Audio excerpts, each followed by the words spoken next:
नमस्कार विद्यार्थी मित्रों, chapter number 5 video lecture number 31 શરૂ કરીએ આપણે 13મો પ્રશ્ન પેજ નંબર 211 ઉપર 13મો પ્રશ્ન A અને B એક પેઢીના 4:1 ના પ્રમાણમાં નફો નુકસાન વહેંચતા ભાગીદારો છે. તારીખ 31/3/2017 ના રોજ તેમની પેઢીનું પાકું સરવૈયું નીચે પ્રમાણે છે. A અને B નફા નુકસાનનું પ્રમાણ છે જૂનું 4:1. જુઓ પાકા સરવૈયામાં પહેલી બાબત કઈ જોવાની, મૂડી કે ચાલુ ખાતા શું આપ્યું છે તે. તો આમાં મૂડી ખાતા અને ચાલુ ખાતા બંને છે, મતલબ કે મૂડી અસ્થિર નથી, અહીંયા મૂડી સ્થિર રાખવાની છે. અને સ્થિર પદ્ધતિએ મૂડી ખાતા બનાવતા હોય ત્યારે ચાલુ ખાતાની જરૂર પડે, એટલે અહીંયા ચાલુ ખાતા બનાવ્યા છે. મૂડી ખાતા નથી બનાવ્યા કારણ કે એમાં કોઈ જ અસર આવશે નહીં, એટલે મૂડી આપણે ડાયરેક્ટ મૂડી દેવા બાજુ લખી દઈશું.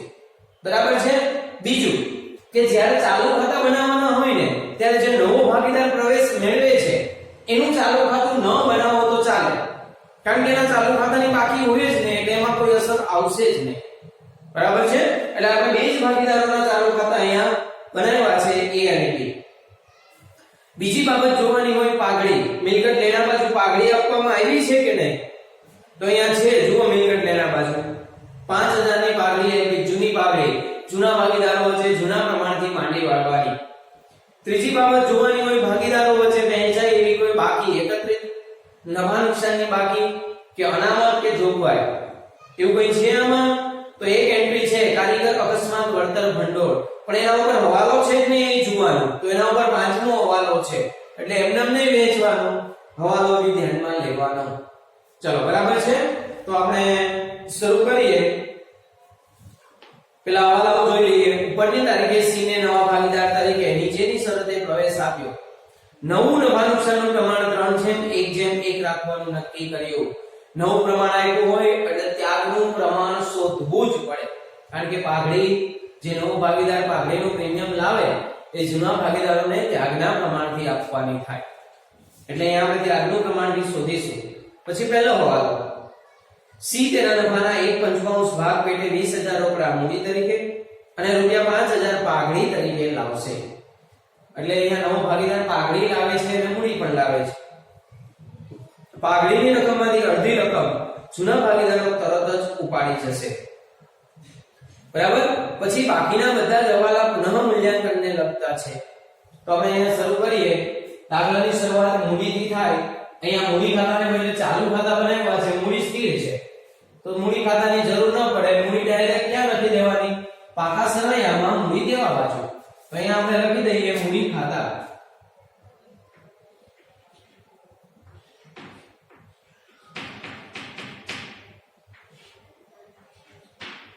A B કેટલી છે એની મૂડી 75000 25000. બરાબર છે. અને નવો ભાગીદાર C જોડાય તો હવે એની મૂડી પણ આવશે. એટલે આ ધ્યાન રાખવાનું, ભલે તમે મૂડી ડાયરેક્ટ અહીંયા લખી દો છો પણ ત્રણેય ભાગીદારોની લખવાની થશે. ચલો પહેલા બેની તો લખીએ 75000 અને 25000.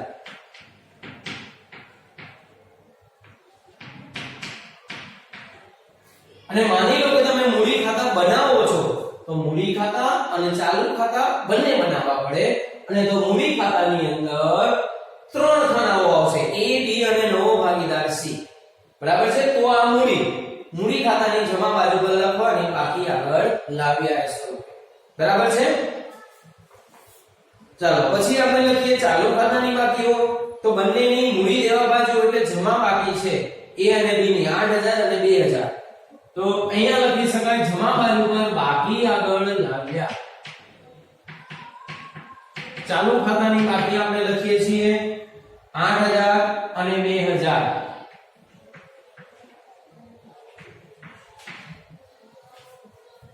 બરાબર છે. ત્યાર પછી બીજી બાબત જોવાની હોય પાઘડી. જૂના ભાગીદારો વચ્ચે જે પાઘડી છે એ માંડી વાળવાની થાય. તો મિલકત લેણા બાજુ પાઘડીનું જૂનું મૂલ્ય 5000 આપ્યું છે. ચાલુ ભાગીદારો વચ્ચે માંડી વાળો એટલે આમનું શું થાય, ભાગીદારના મૂડી કે ચાલુ ખાતે ઉધાર તે પાઘડી ખાતે જમા. એટલે આ ચાલુ ખાતા ઉધાર થશે, અહીંયા લખવાનું પાઘડી ખાતે. 5000 રૂપિયા પાઘડી છે જૂના પ્રમાણથી એટલે 4/1 થી અહીંયા આવશે 4000, અહીંયા આવશે 1000. ચાલો ત્યાર પછી કારીગર અકસ્માત વળતર ભંડોળ ભાગીદારો વચ્ચે વહેંચી દેવાનું, પણ એમાં હવાલો હોય તો ધ્યાનમાં લેવો પડે. અહીંયા છે હવાલો. કારીગર અકસ્માત વળતર ભંડોળ સરવૈયામાં કેટલું આપ્યું છે 5000 અને હવાલામાં શું કહ્યું અકસ્માત વળતર અંગે 1000 નો દાવો મંજૂર કરેલ છે. એટલે કે જે આપણી પાસે અકસ્માત ભંડોળ 5000 નું છે ને એમાંથી 1000 નો દાવો તો આપણે કોઈને ચૂકવવાનો છે. તો જેટલી રકમ ચૂકવવાની હોય ને દાવા પેટે એ મૂડી દેવા બાજુ પર રહેવા દેવાની અને બાકીની રકમ ભાગીદાર વચ્ચે વહેંચવાની. આ કારીગર અકસ્માત વળતર ભંડોળમાં આ રીતે કરવાનું હોય. તો જેટલી ચૂકવવાની છે એટલી લેવા દઈએ કારીગર વળતર ભંડોળ. ચલો કારીગર વળતર ભંડોળનો દાવો 1000 સ્વીકાર્યો છે એટલે 1000 અહીંયા લેવા દઈએ, અથવા તારે કારીગર વળતર ભંડોળની જોગવાઈ એવું પણ લખાય 1000. હવે કેટલા બચ્યા 4000.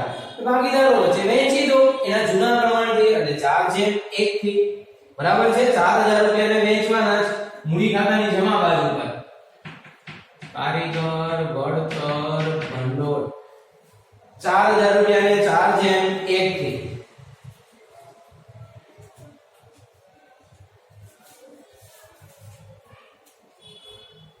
એટલે આવશે 3200 અને 800. 3200 અને 800. ચાલો બરાબર છે. પછી રોકડ બેંકની બાકી આપવામાં આવી છે 3000 એટલે આપણે સંયુક્ત રીતે રોકડ બેંક ખાતું બનાવ્યું છે. એની ઉધાર બાજુ પર અહીંયા લખી દેવાનું બાકી આગળ લાવ્યા. કેટલી બાકી આવી છે રોકડ બેંકની 3000. અહીંયા હું લખી દઈએ વિગત રકમ રૂપિયા વિગત રકમ રૂપિયા. ચલો લગાઈ ગયું. હવે પહેલો હવાલો બરાબર સમજો. સી તેના નફાના 1/5 ભાગ પેટે 20000 રોકડા મૂડી તરીકે લાવશે. નવો ભાગીદાર મૂડી લાવે આનું શું થાય રોકડ બેંક ખાતે ઉધાર તે સી ના મૂડી ખાતે જમા. રોકડ બેંક ખાતે ઉધાર એટલે અહીંયા 20000 અહીંયા લખવાનું સી ના મૂડી ખાતે. આપણે સી નું મૂડી ખાતું નથી બનાવ્યું એટલે ડાયરેક્ટ અસર અહીંયા મૂડી દેવા બાજુ આપી દેવાની 20000. એટલે કે અહીંયા ત્રણેયની મૂડી હવે લખાઈ ગઈ. હવે તમે સરવાળો કરી 12 લખી દો ચાલે. 75000 25000 અને 20000 એટલે 1,20,000. જો તમે મૂડી ખાતા બનાવ્યા હોય ચાલુ ખાતાની સાથે મૂડી ખાતા પણ બનાવી શકાય. તો આ પહેલા તો આ લખેલા જ હોય 75 ને 25 જમા બાજુ. સી ના મૂડી ખાતામાં 20000 જમા બાજુ લખી દેવાના અને સરવાળો કરી બાકી શોધી બાકી અહીંયા લાવવાનું. તો આ જ રીતે થાય બરાબર. આગળ અને 5000 પાઘડી તરીકે લાવશે. નવો ભાગીદાર 5000 ની પાઘડી લાવે છે. પાઘડી લાવે ને તો પાઘડીનો હવાલો આપતા પહેલા ત્યાગનું પ્રમાણ શોધવું પડે. કારણ કે આમાં નવું પ્રમાણ આપ્યું છે તો આપણે પહેલા ત્યાગ શોધી લઈએ. નવું પ્રમાણ છે 3/1/1 અને જૂનું પ્રમાણ છે 4/1. ત્યાગ કઈ રીતે મળશે? ત્યાગ બરાબર જૂનો ભાગ માઈનસ નવો ભાગ. ચાલો પહેલા a નો ત્યાગ શોધીએ. a નો જૂનો ભાગ જૂનું પ્રમાણ 4/1 એટલે 4/5 માઈનસ નવો ભાગ એટલે નવું પ્રમાણ 3/1/1 એટલે 3/5. 4 માંથી 3 જાય. જો છેદ સરખા હોય ને એટલે સીધી બાદબાકી થઈ જાય. આવું ન કરવું પડે. છેદનો ગુણાકાર 25 પછી આનું ક્રોસ ગુણાકાર એવું કરો તો પણ જવાબ આ જ આવે. એટલે છેદ સરખા હોય તો ડાયરેક્ટ બાદબાકી થઈ જાય. 4 માંથી 3 જાય 1/5. ચાલો પછી b નો ત્યાગ શોધીએ. b નું જૂનું પ્રમાણ 1/5 માઈનસ નવું પ્રમાણ 3/1/1 એટલે 1/5. મતલબ આ તો સરખી રકમ છે એટલે જવાબ આવે 0. એનો મતલબ એવો થાય કે માત્ર ભાગીદાર A ત્યાગ કરે છે, B કોઈ જ પ્રકારનો ત્યાગ કરતો નથી. સમજ પડી ગઈ? હવે આપણે પાઘડીની જ આમનોંધ લખું છું. મૂડીની આમનોંધ તો આપણે મૌખિક બોલી ગયા. ચલો પાઘડીની બે આમનોંધ હોય. यानी पहली आमनोंध શું થાય નવો ભાગીદાર પાઘડી કેટલી લઈ આવે છે 5000 રૂપિયા આમનોંધ થાય રોકડ બેંક ખાતે ઉધાર તે પાઘડીના પ્રીમિયમ ખાતે જમા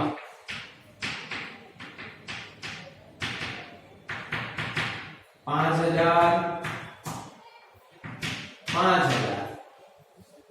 પછી બીજી આમનોંધ આ નવો ભાગીદાર જે પાઘડીનું પ્રીમિયમ લાવ્યો હોય કોને આપી દેવાનું ત્યાગ કરનાર ભાગીદારોને અહીંયા ત્યાગ એકલો એક જ કરે છે એ તો આ બધું જ પાઘડીનું પ્રીમિયમ કોને આપી દેવાનું એ ને એટલે બીજી આમનોંધ આવી થશે પાઘડીના પ્રીમિયમ ખાતે ઉધાર તે એના ચાલુ ખાતે જમા અહીંયા ચાલુ ખાતા આવશે 5000 પછી હજુ હવાલામાં આગળ લખ્યું છે શું લખ્યું છે પાઘડીની રકમમાંથી અડધી રકમ જૂના ભાગીદારો તરત જ ઉપાડી જશે પેલા આની ખતમની કરી દઈએ પછી આમનોંધ સમજીએ ચાલો નવો ભાગીદાર પાઘડી લાવ્યો હવે ધંધામાં રોકડ આવે રોકડ ખાતાની ઉધાર બાજુ 5000 એ લખવાનું પાઘડીના પ્રીમિયમ ખાતે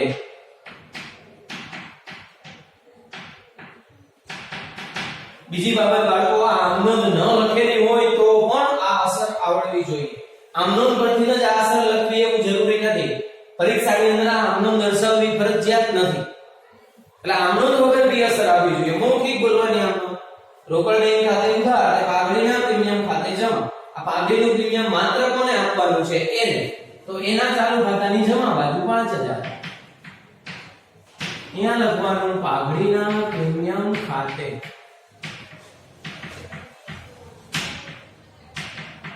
આ બંને આમનોંધની ખતમની આમાં થઈ ગઈ હવે શું થયું છે પાઘડીની રકમમાંથી અડધી રકમ જૂના ભાગીદારો ઉપાડી જશે એટલે કે આને જે પાઘડીનું પ્રીમિયમ મળ્યું છે ને એમાંથી અડધી રકમ એ લઈ જાય અડધી લઈ જાય તો આમનોંધ આવી જાય લઈ જાય કોઈ ભાગીદાર રકમ લઈ જાય તેનું ચાલુ ખાતું અથવા તો મૂડી ખાતું ઉધાર થાય અહીંયા ચાલુ ખાતું એટલે લખીશું એના ચાલુ ખાતે ઉધાર તે રોકડ બેંક ખાતે જમા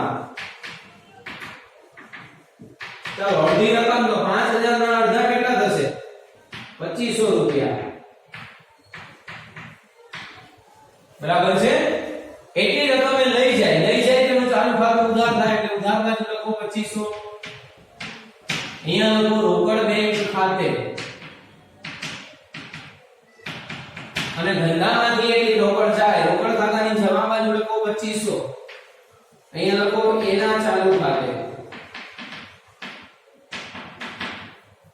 ચાલો પહેલો વાલો સંપૂર્ણપણે પૂરો બીજો વાલો જમીન મકાનની કિંમતમાં 10% વધારો કરવો કેટલું છે જમીન મકાન અંદર જુઓ સરવૈયામાં 35000 એમાં 10% નો વધારો એટલે 3500 રૂપિયાનો વધારો થાય વધારો એટલે ફાયદો આ બાજુ લખવાનું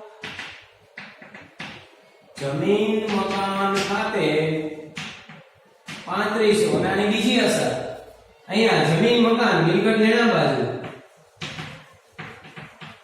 કેટલાના છે 35000 ના પ્લસ વધારો 10% એટલે 3500 રૂપિયા ઉમેરીએ તો કેટલા થશે 38500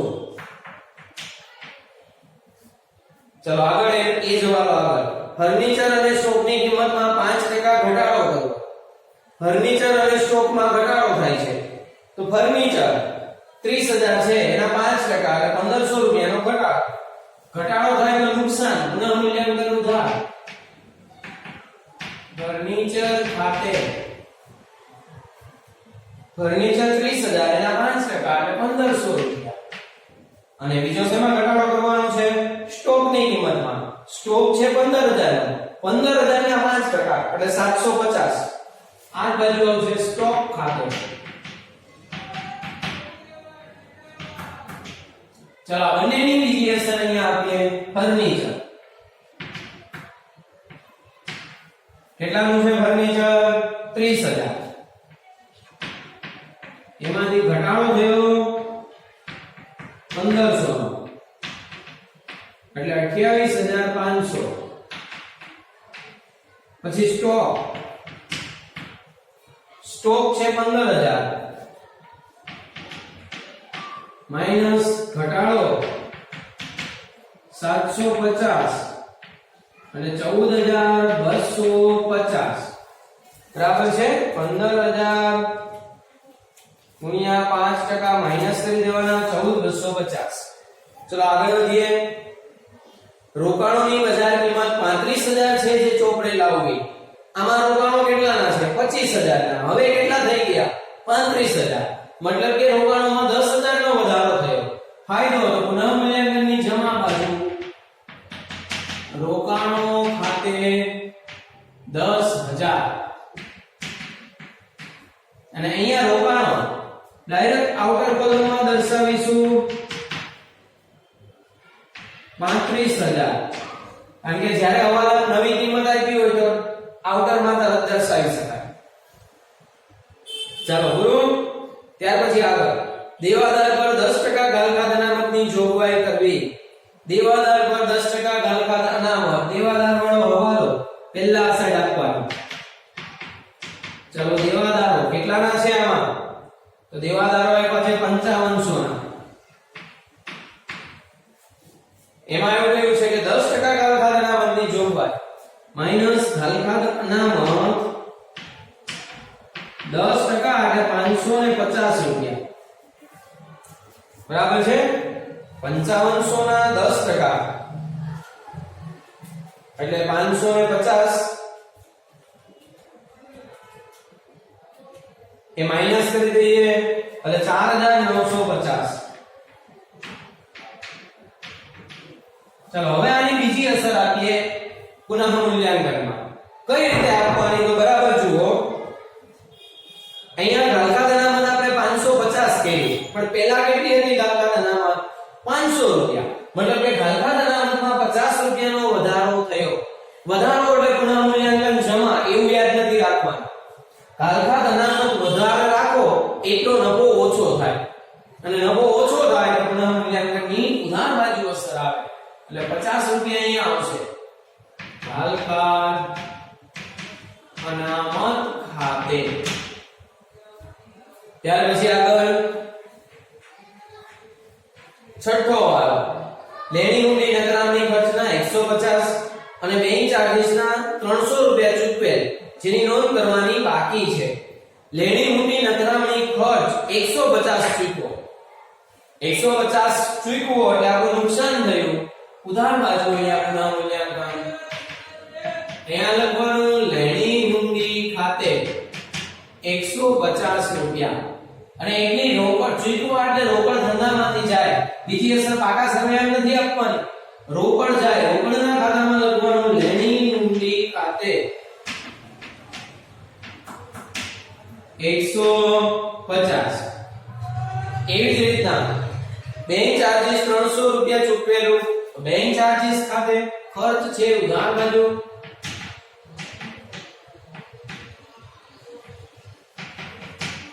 કેટલો ચૂકવો બેંક ચાર્જીસ 300 રૂપિયા. અહીંયા લખવાનું બેંક ચાર્જીસ ખાતે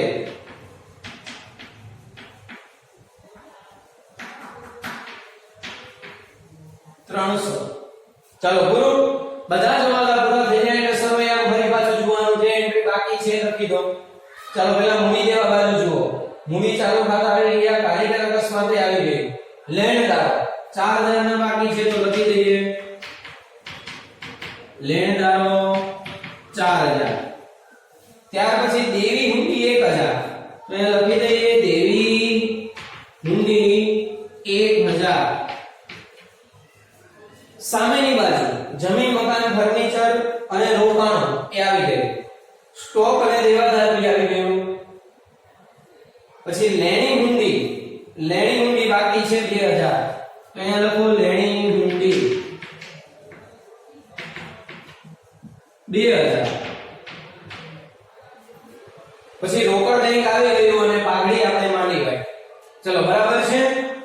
તો હવે આપણે ખાતાઓ બંધ કરીશું. સૌથી પહેલા પુનઃમૂલ્યાંકન ખાતું બંધ થશે. કઈ સાઈડ સરવાળો વધુ આવશે? આ સાઈડ નો વધુ આવશે. 3500 અને 10000 13500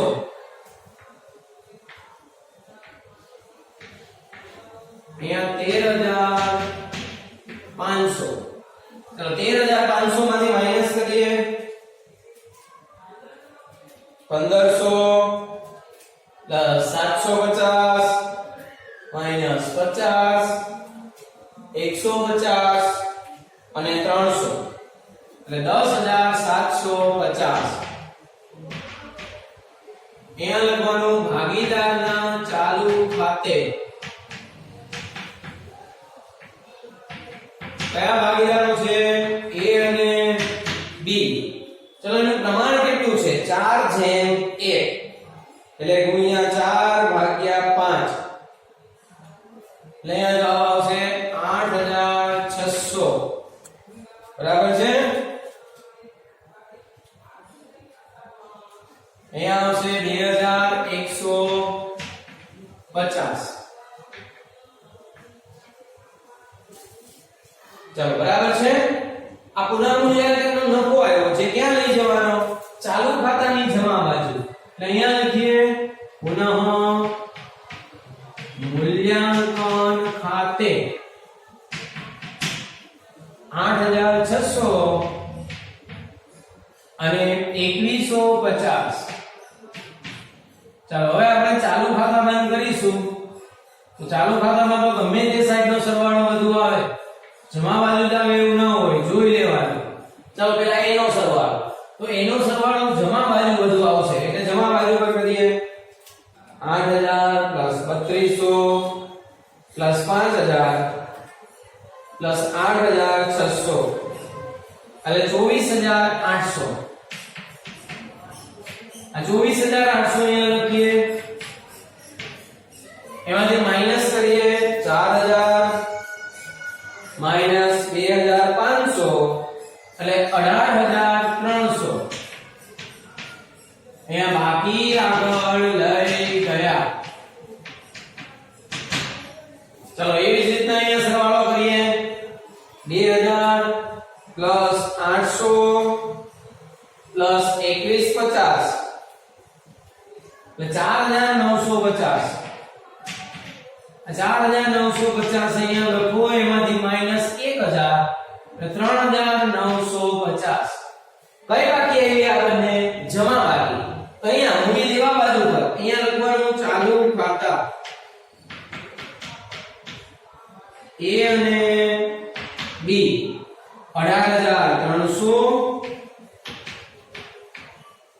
અને 3950.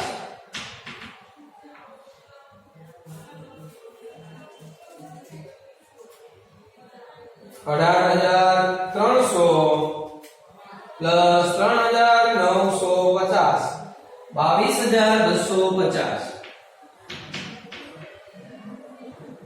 ચાલો હવે આપણે રોકડ ખાતું બંધ કરીશું.